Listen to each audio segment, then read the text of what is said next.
서초구 체육회입니다. 네, 오늘은 우리가 지난번에 배웠던 기술 중에 두 개, 즉 푸시 기술과 헤어핀 기술, 이 두 가지 기술 기억나시죠?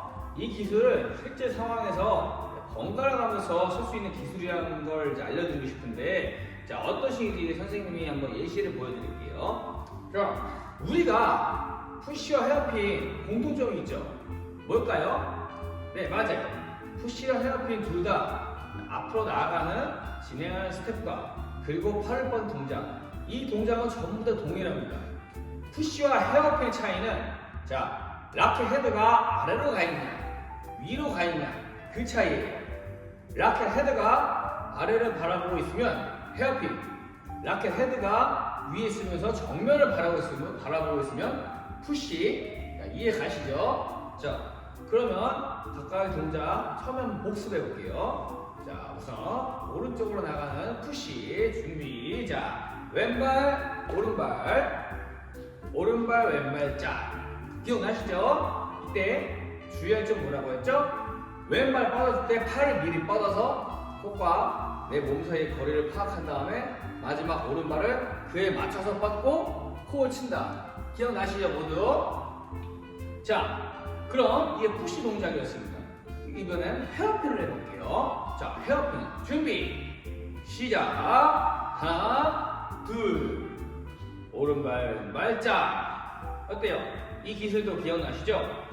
푸시와 헤어핀, 팔 뻗는 동작, 나가는 스텝 전부 다 동일합니다. 요 마지막 라켓을 들어주느냐 내려주느냐, 그 차이예요.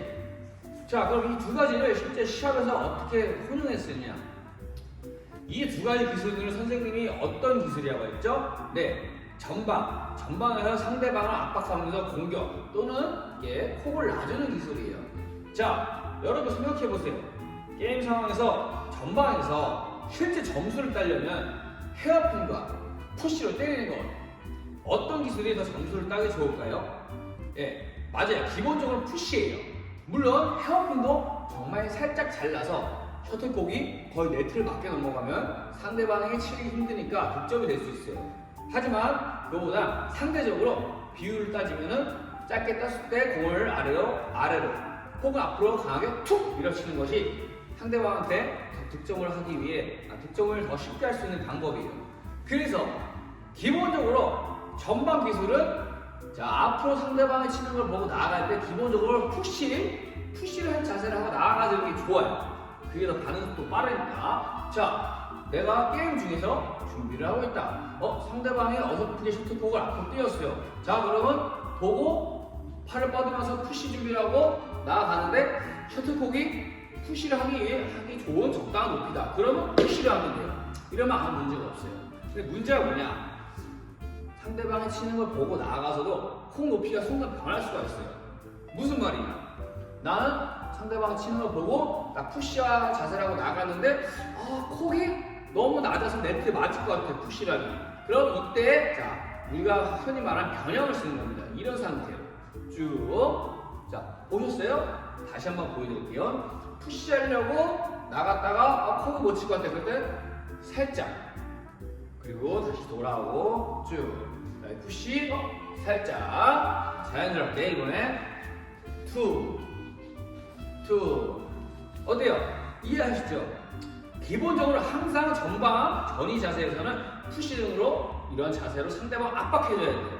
그러다가 압박하고 공격하려고 하는데 콕이 좀 애매하다. 그럴 때는 절대 무리하지 말고 와서 셔틀콕을 우리 파트너가 뗄 수 있게 찬스를 만들어주는 게 좋아요. 이해하시죠? 그럼 백 동작도 한번 해보겠습니다. 우선 백 푸시. 자, 왼발 오른발 기억나시죠? 자, 그러면 다시 이번에 백 헤어핀. 왼발 오른발 왼발 짝. 역시 나아가는 발 순서랑 팔 뻗는 동작은 전부 동일합니다. 이 동작 푸시냐 헤어핀이냐 라켓 높이에 따라 달라요. 자, 그럼 실제 게임 상황입니다. 준비. 상대방이 떴어요. 푸시.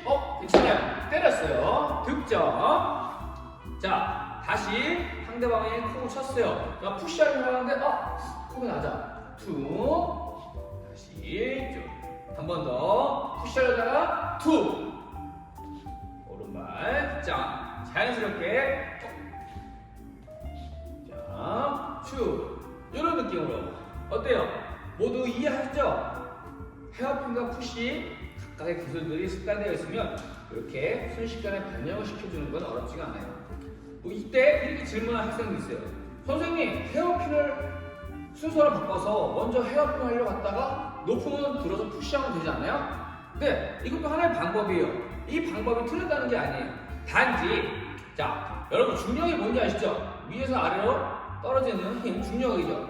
이 중력 때문에 우리가 처음에 라켓 들고 와서 힘만 빼면 라켓은 자동으로 내려가기 때문에 푸시에서 헤어핀하기는 힘이 거의 안 들어가요. 근데 반대로 헤어핀 하려고 갔다가 푸시를 하려면 라켓을 들어야 돼요.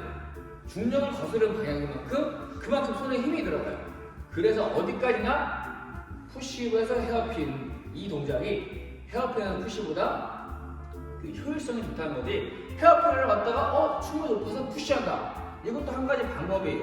두 가지 방법 사용해봐서 여러분이 편한 방식을 사용하면 됩니다. 자, 아시겠죠? 자, 아까 헤어핀, 푸시, 변형 동작에 이어서 이번엔 스매시, 클리어, 드롭 이 세 가지 좀 더 심화 학습을 해볼 건데요. 자, 우리 클리어 동작 기억나시죠? 하나, 둘, 쭉. 자, 여지껏 우리가 배우면서 뭐라고 했죠?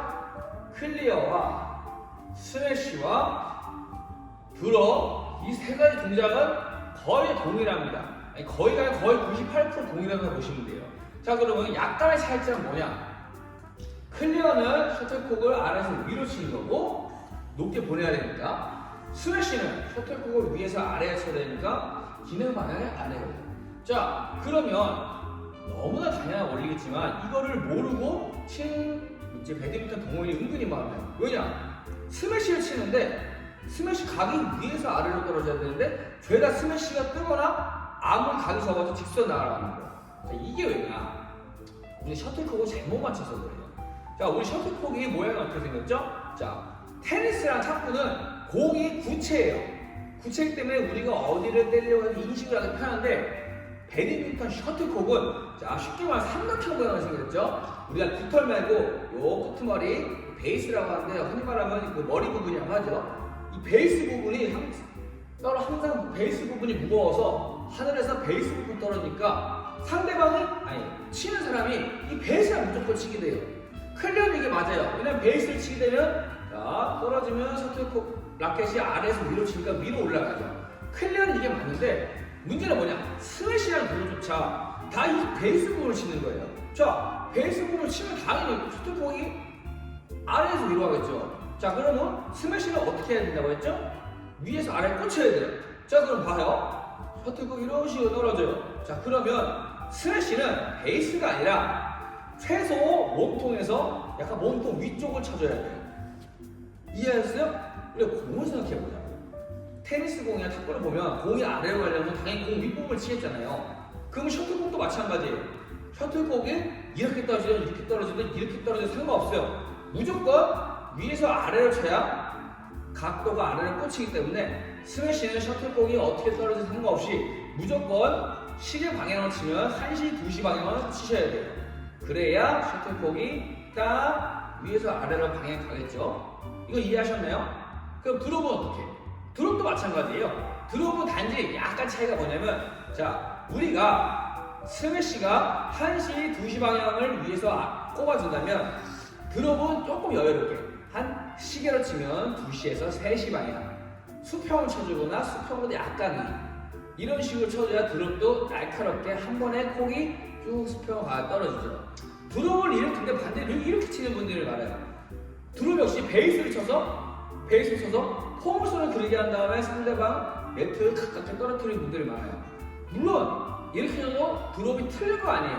단지 베이스 부분을 딱 치게 되면 어쨌든 진행 방향이 아래에서 오기 때문에 드롭을 하는 순간 콕의 진행 방향이 포물선을 그리고 가요. 그러면 한순간 아무리 드롭샷이 마지막에 네트 근처에 떨어진다 해도 중간에 이미 하늘을 떠서 오기 때문에 눈치 빠르거나 발이 빠른 상대방들은 포물선 그림을 보고 미리 앞으로 다가와서 푸시 준비를 하고 있다가 아무리 네트 가까이 떨어져도 미리 준비를 하고 있으니까 툭 칠 수가 있어요. 이해를 하셨죠? 그러니까 드롭도 웬만하면 날카롭게 톡의 지는 방향이 나아가는 게 좋기 때문에 셔틀콕이 떨어지면 아래가 아닌 기본 3시 방향, 2시 방향 툭 쳐가지고 셔틀콕 방향이 이런 식으로 나아갈 수 있도록 의식을 하고 치셔야 돼요. 아시겠죠? 반드시 스매시랑 드롭, 각도, 셔틀콕이 어떻게 떨어져 상가지 마시고 진행하는 내가 원하는 방향 각도를 의식해서 1시 방향을 맞출지, 2시를 맞출지, 3시를 맞출지 꼭 의식해서 콕을 쳐보도록 하세요. 아시겠죠? 자, 그럼 이번에는 어떤 것을 배워볼 거냐? 자, 많은 동호인들이 착각하고 있는 포인트이기도 한데, 자, 우리 배드민턴은 어떤 운동이죠? 탁구랑 테니스와 다르게 탁구랑 테니스는 팔을 이용해서 스윙을 하지만 배드민턴도 팔을 스윙하긴 해요. 하지만 배드민턴은 기본적으로 손목 운동입니다. 손목에 임팩트와 순간 가속도로 셔틀콕을 쳐주는 게 배드민턴이라는 운동이에요. 자, 그럼 우리가 동호인들이 처음에 배우고 할 때 우리가 의식을 이렇게 하는 분들이 있어요.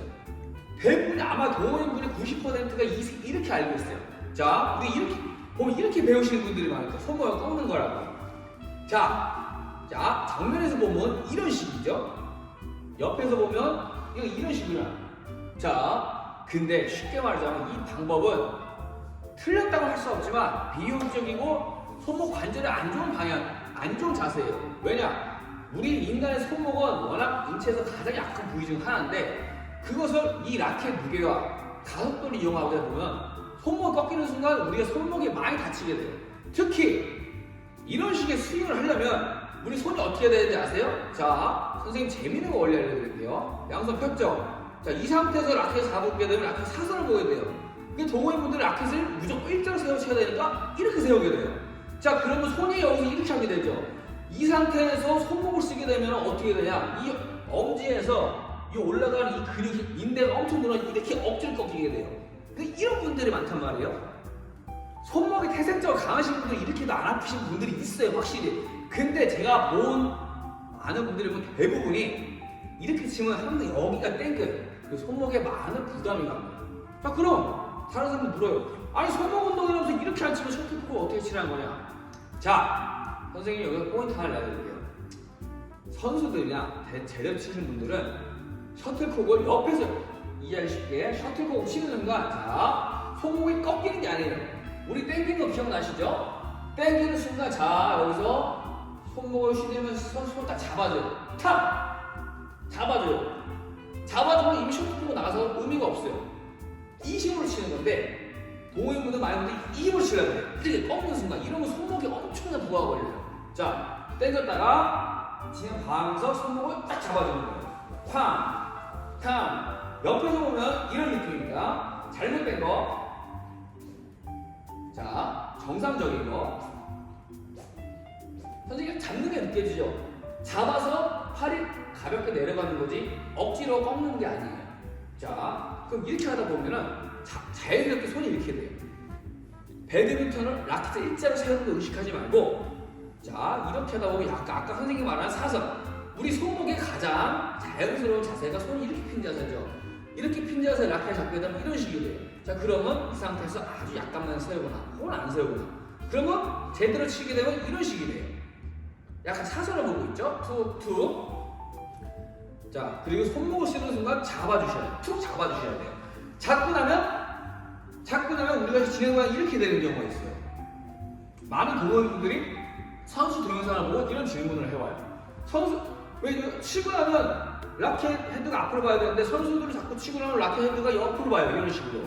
이 이유가 뭐냐? 아까 우리가 손목의 부담이 가장 적고 자연스러운 각도가 이 각도인데 이 각도대로 자 당겨놓고 스윙하는 순간 라켓을 딱 잡아요.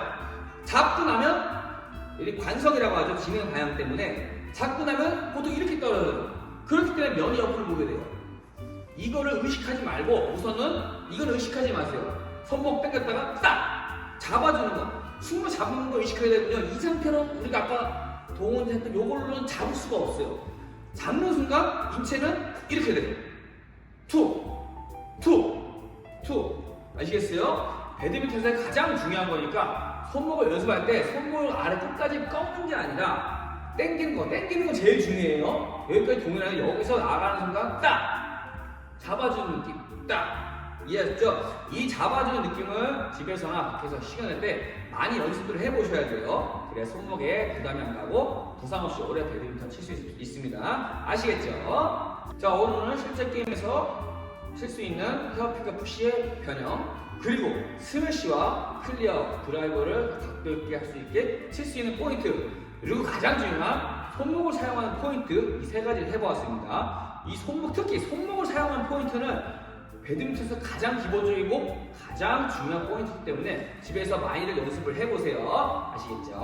그럼 다음 시간에 뵙도록 하겠습니다. 안녕!